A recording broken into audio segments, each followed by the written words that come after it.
Welcome to Dragon Ball Dissection December, the 7th consecutive iteration of my month-long Dragon Ball Dissection Marathon. I've received many comments asking about DBD TV, the branch of Dragon Ball Dissection, wherein we break away from the original manga and explore its animated adaptation. It only last made an appearance during Dragon Ball Dissection December 2 years ago. What can I say? The Cell arc took a long time to get through. Well, for those who have been clamoring, the wait is over, as this year's DBD December will be nothing but DBD TV. Allow me to set the stage, since it's been so long. When we last left off, the TV series had relaunched itself under a new name, Dragon Ball Z, while Toriyama shrugged and continued calling his series Dragon Ball. The animated Freeza Arc aired from February 14th, 1990 to September 11th, 1991. And what a pair of dates, huh? In terms of the manga run, that corresponds to Vegeta and Zarbon's first fight, all the way up to just before Goku starts fighting number 19. This is an arc I've been looking forward to covering for a very long time. Just as I feel the manga Freeza arc serves as a turning point for Dragon Ball, I believe the animated version serves a similar function. So why am I talking about this? Didn't I already cover that in the original Freeza arc videos? Well, in its case, it was a turning point for the storytelling. Here I feel it's a turning point for the production. Oh, and that reminds me, in case you're new here, this is not my review of the Freeza arc as a whole. I cover all of its narrative elements in my 13-part review of the manga. DBD TV is for anime-exclusive elements. The beginning of the arc provides a good setting for filler. There's downtime with little action and a hospital setting to explore. The TV series decides to add a new character trait to Goku. While he can be regularly beaten and squeezed and crushed, what really flips his fear switch is universal healthcare. He's shown to be the biggest baby when his bandages are being changed, and then later on in Frieza's ship when he thinks Vegeta's going to use a needle on him. In the former case though, I can kinda see his point. His body has to be pretty tender, so it's a bit callous of the nurses to be so demeaning. A bit later on, there's a small subplot where Goku sneaks out of the hospital only to find out the hard way that he's not as fully recovered as he thought. In typical Toriyama fashion, the journey to Namek is a completely uneventful one. The trio leave Earth and arrive on Namek. Riveting. The animated series takes the opportunity to add in not one, but two mid-flight adventures. The beginning of the first one makes me think of Firefly, and how that show took the first opportunity to make fun of the fact that, due to the popularity of properties like Star Trek and Star Wars, people assume spaceships have guns on them. It's a cargo ship. Why would it have a gun on it? It's not like the UPS truck has a gun. Of all the spaceships that appear in Toriyama Akira's Dragon Ball series, not a single one is ever shown to possess firepower, including God's spaceship. But that doesn't stop this filler segment from giving it a big old laser cannon that doesn't appear to be anywhere. It just kinda emanates from somewhere. But they fight against a mirrored spaceship that draws them in and puts them through several goofy death traps before revealing that their captors are a bunch of orphaned children. Yeah, more of those. These children are refugees whose parents were killed in planet conquered by a force led by someone called Frieza. Obviously, our heroes have to earn their trust by saving their lives.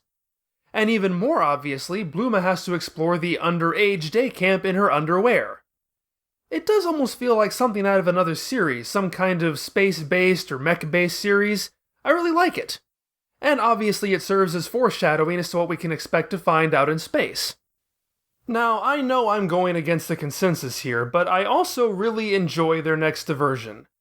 Yes, I'm a fan of fake Namek. Unlike the smooth landing they get in the manga, here the trio crash their spaceship and fall off a cliff. When they awaken, they're being tended to by two Namekians, Lichi and Zakuro. And that's right, Dragon Ball Super Broly, Dragon Ball Z beat you to a Lichi-based character name decades before you came along, little missy. These two Namekians take them around the various dangers of the planet to find the Dragon Balls.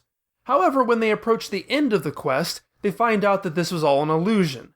The so-called Namekians are telepathic aliens trapped on this dump of a planet who are keeping the trio occupied while they fix their ship for their own ends. I love this.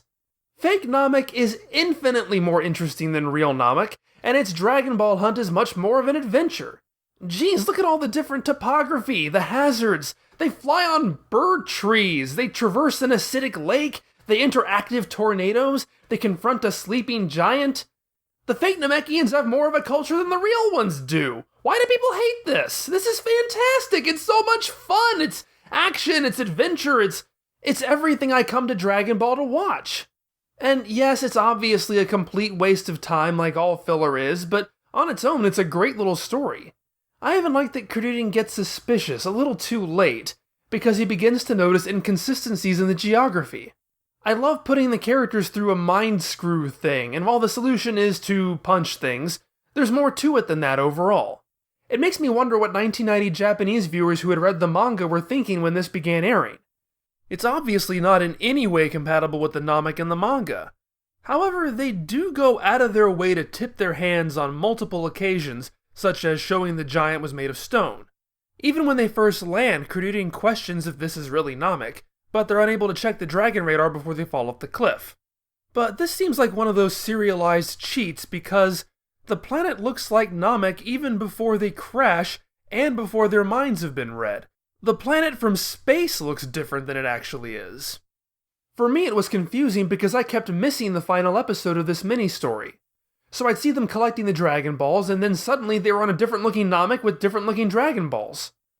I assumed that the former had to be an illusion, but I guessed it was a trial the Namekians forced them to undergo to prove their worthiness. A minor thing I've always enjoyed about the 3 stops the characters make is that the TV series has it so that they gradually shift into their final outfits. When they leave, Bulma is in her spacesuit, Krillin is in his casual clothes, and Gohan in, that. In space, Bulma is in her underwear and Gohan is changed into his Piccolo outfit, and they're in that configuration for the orphans. Krillin even gets a different Kame hat that gets lost during that adventure. For the fake Namek stuff, Bulma has changed into her final outfit, and then when they get to real Namek, Krillin is changed into his Kame Dogi. I don't know why that's always stood out to me, but I like how Toei has them slowly morph into their final looks one by one. It further assists in giving each section its own identity. Another commonly agreed upon stinker that I like is, yes, Bulma and the Crab. Boy, I really can feel your estimation of my judgment lowering. I'm so glad Bulma actually gets something to do around here, with a minor adventure breaking up all the glossed over traveling. One that plays to her strengths and, as I tend to like, favors brains over brawn. Is she in her most caricatured, whiny, and materialistic Toei version of herself? Oh, definitely. I practically want to smack her upside the head when she's too afraid of getting wet to rescue the Dragon Ball when it's 3 feet away from her. It didn't bother you when you were a teenager. I want to again when she later decides to momentarily abandon the Dragon Ball in favor of a giant pearl. But since all of her suffering after that is her having to atone for her own idiocy, I'm overall okay with it. I'm just not sure how a giant sea monster got that close to the shallow water to accidentally scoop up the Dragon Ball in the first place. Anyway, once the Dragon Ball disappears, Bulma has to use her capsule collection to go after it, leading to a lot of danger and cliffhanger-esque close calls. She finally finds it on the back of a giant crab that appears to have thousands of Dragon Balls. However, it turns out they're eggs. When Bulma returns with the Dragon Ball, she's immediately captured by 2 of Frieza's men, Raspberry and Bullberry.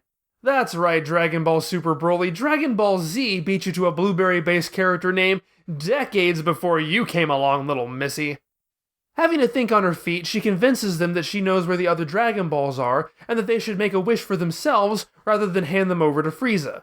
So she leads them back to the crab so they can fall for the same fake Dragon Ball she did, and then she leaves them to their fate with the mother crab. Just like with fake Namek, I don't get why this is so hated. Bulma is wasted in this arc, so I greatly appreciate them giving her something to do that allows her to be resourceful. It is a bit lucky she stumbles upon the crab again. Quite frankly, I don't even know if it's the same crab since those eggs hatched on her first trip. If she found another mother crab in the same area, I suppose that is stretching credulity. But how about some honest-to-goodness mistakes? The TV series makes a pretty big one when they pad out the first fight between Zarbon and Vegeta. In the manga, just before Zarbon defeats him, he rubs in how screwed Vegeta is by revealing that Frieza can also transform, which is what allows Vegeta to later blow the lid off of that surprise. But the way the anime restructures the fight doesn't leave room for any dialogue, so that pertinent piece of information is left out and never stated. So when Vegeta brings it up anyway, it left me very confused as a kid. It's not a huge plot hole since Zarbon could have told Vegeta at any other point they'd known each other, but it's definitely missing the impact it has in the manga. Another mistake is when the anime valiantly attempts to add something, anything, to Gerdo's character so that he's not a complete non-entity.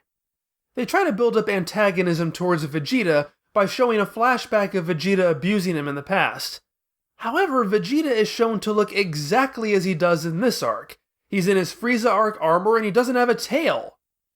Another interesting Gerdo change is one that is kinda subtle, and you might miss it if you aren't paying too much attention. In fact, coming to the manga only after I'd seen the TV series, it's something I didn't notice until someone pointed it out to me. You might remember that Gerdo can only stop time for as long as he holds his breath. That's never established in the manga.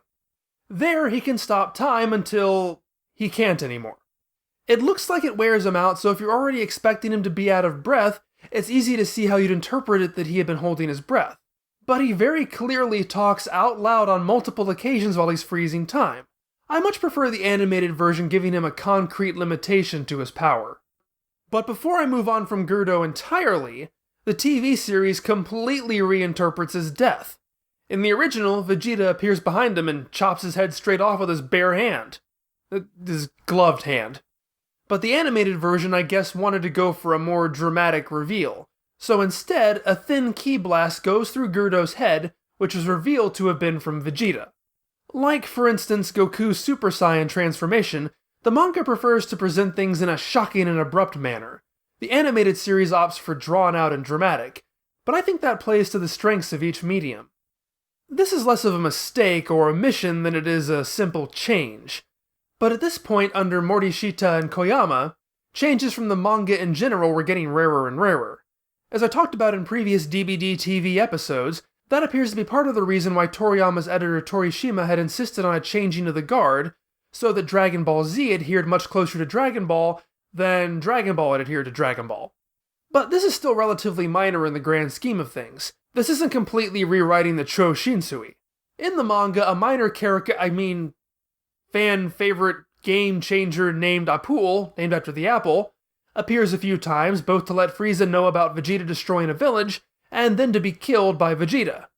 But in the TV version, it's a similar looking palette swap with Fangs named Orin, after the orange, who delivers the bad news about the village.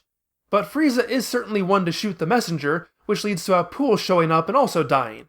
It's a bit like how the Saiyan arc splits up the Bubbles training into two separate characters, if Kaio and Goku had murdered them at the end.